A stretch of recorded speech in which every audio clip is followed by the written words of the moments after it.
முன்னாள் முதலமைச்சரை கொச்சைப்படுத்தி இருப்பதன் மூலம் திமுகவிற்கு காமராஜர் மீது எந்த அக்கறையும் இல்லை என்பது அம்பலமாகி இருப்பதாக பாஜக மூத்த தலைவர் தமிழிசை சவுந்தரராஜன் விமர்சித்துள்ளார்.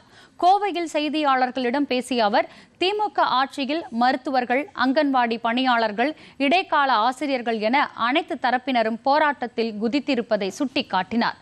காமராஜர் எனும் மாபெரும் தலைவரை திமுகவினர் களங்கப்படுத்தி இருப்பது வேதனை அளிப்பதாக தெரிவித்த தமிழிசை சவுந்தரராஜன், இதற்கு திமுக மற்றும் காங்கிரஸ் கட்சிகள் பதில் அளித்தே ஆக வேண்டும் என்றும் வலியுறுத்தினர்.